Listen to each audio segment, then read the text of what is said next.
I feel like it's working.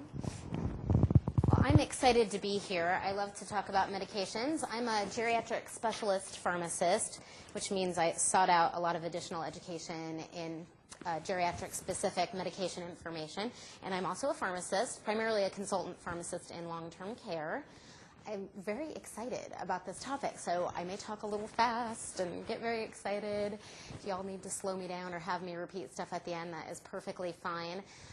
Like I said, there's so much time or so little time and so much to say that it's like a treetops overview. We're just going to do a broad stroke view, identifying common medication issues and side effects, those kind of things.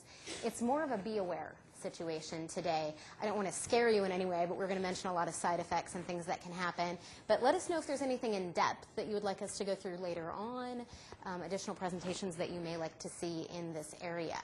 And I think it's pretty common sense to ask the question, why are meds in the elderly a concern? Older adults typically take more prescriptions than other age groups, and that's been shown by studies, but it's also common sense. I think we're all pretty aware of that. Older adults are at increased risk for serious adverse drug reactions, and age-related changes in your body, I think we tend to think, oh, you know, adult is adult, but changes happen when you're elderly or when you're getting to the stage of becoming elderly in the way you absorb drugs, how they're distributed in your body, in the metabolism, how you break them down, how you use them, and how you get rid of them.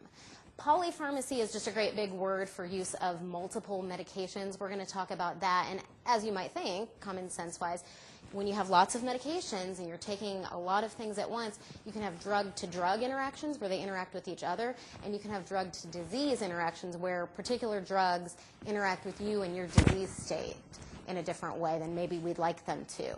We're going to talk about potentially inappropriate prescribing, specifically the Beers List medications, and potentially inappropriate monitoring of drug therapy.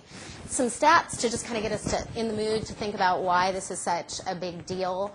75% of older adults take at least one or more prescription drugs. You'll see some abbreviations on the slide. That RX is just a common prescription abbreviation. And 25% of older adults take 5 or more medications on a regular basis, and more so women than men, but still men. On average, patients, I love this, on average, patients 65 and older with 2 or more chronic conditions, so let's say you had diabetes and hypertension, those are pretty common, see 7 different physicians per year, and each of those physicians could be prescribing medications, and each of those physicians may not be aware of other medications that you are taking. Warfarin, which is a blood thinning medication, insulin, which is a hormone that we inject for blood sugar control, and digoxin, which is a medication for heart rate control. These are sort of high alert medications because they're known to have issues.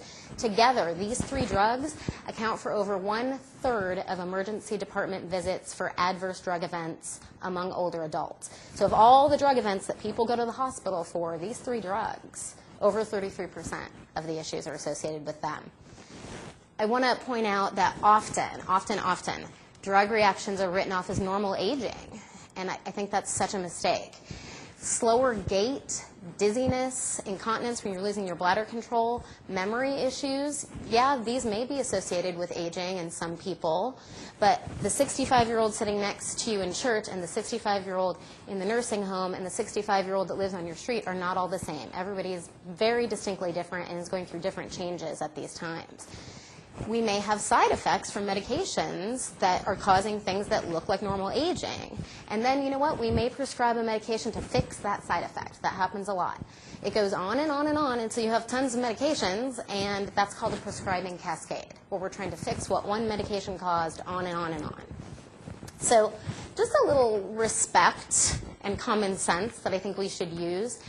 I'm going to say you a lot because I want to make sure that we're aware that it's not just the older adult, although that's what we're focusing on, but everybody. You know, don't you want to be on the lowest possible effective dose of your medications? I know I do. It makes common sense that as the higher dose goes, you get more side effects in most medication, and that's true. Do you think it's a good idea to take a sleeping pill every single night? Are you your best the next day when you're doing stuff like that? And for most people, the answer is no. Does anyone want to be drugged into oblivion just to make other people's lives easier? If you've heard me talk before, you know that I tend to do this to my husband with NyQuil when he has a cold. That's not a very nice thing to do, so we don't want to be doing that to everyone.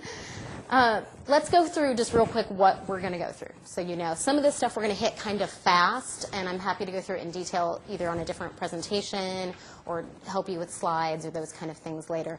We're going to go through the Beers list, not the entire Beers list, but basically what it is. And that's just a list of medications that may not be so good for people that are older adults. We're going to go through herbal medications and supplements, samples, and actually I'm going to hit samples right now.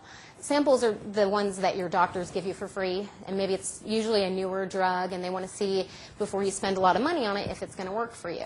The problem with that is that it's not in your pharmacy database, so we don't know that you're taking it. Your doctor may not know what all else you're taking, and side effects and interactions can definitely occur. Also, these tend not to be labeled by the doctor, even though they're supposed to be. They're supposed to have about the same information that a prescription label has. So if we find you laying in your apartment, and we find all your medications, and we find this one, it doesn't have your name on it, we don't know how you're taking it, we don't know why you're taking it, and that can be a problem. Tylenol overdose, which acetaminophen, really the active ingredient overdose, is a big issue in the community at large and in the older adults. We're going to go through psychotropics, which is a big word for medications that can affect your mind and the side effects that they have. We're going to go through blood pressure med, common side effects. We're going to go through when you have a lot of meds, a lot of doctors, a lot of interactions, and a lot of medication conflicts, and what we can do about that. First of all, the Beers list. Dr. Mark Beers, who unfortunately died just this past year, wonderful, wonderful doctor who was one of the first people to really look at consensus criteria. So basically he talked to a bunch of experts that were doctors, some were pharmacists, about what medications might not be so great for elderly people. It started off in 1991, it was revised in 97, and then again in 2003. And basically all this is it's a risk-benefit ratio. It's not a, hey, no, don't give this to older people. It's a, hey, there's a lot of side effects. Is it going to work well enough to warrant going through these side effects situation? So the Beers list was really for long-term care, so your nursing homes, those kind of things originally, but now we're using it in hospitals, outpatient, managed care, and other settings. Canada has its own version of the Beers list, which is also very, very good. And it's not called the Beers list, but it's very similar. There's a link, if you can see at the top of that slide, where you can get to the most recent incarnation of the Beers list if you'd like to.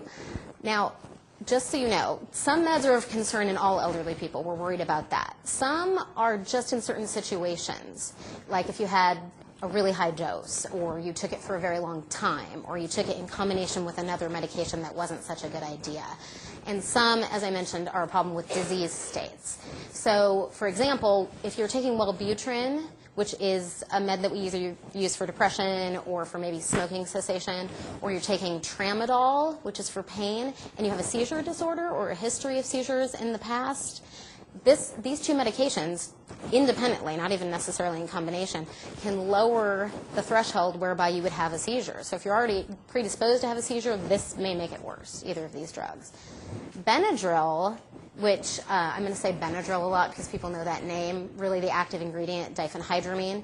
When you're taking that for sleep and you're a dementia patient or you're maybe having some memory issues, this is going to make it worse because of the systems it hits in the body. And we'll go through that in great detail, really. So age-related changes, as I mentioned, can affect how you absorb medications when you get older. Usually you'll absorb everything, it's just going to take longer. So if you were taking a medication for anxiety, say, and you're expecting, or your caregiver is expecting, okay, 15 to 30 minutes, that should be hitting you, and then maybe they want to dose you again if it's not, it's actually going to take a little longer in many older adults, and that has to do for several physiological reasons. Patches, if you're a female who's maybe 100 pounds or less and you're an older adult, because of the way fat is distributed and how little fat you may have at that body size, you're not going to absorb medications from a patch as well as you should, and that's something to consider. drug metabolism, how we chop stuff up, your liver gets less blood flow as you get older. So the way you're using the meds in your body may be a little different than is expected from the studies. How it's distributed in your body, because you have usually less muscle and a little bit more fat, can be a problem. And if you have any kind of kidney issues, how you get rid of those medications from your body is an issue. And sometimes you could have perfectly normal kidneys, but you're taking other meds, or have your blood pressure drop, taking in school after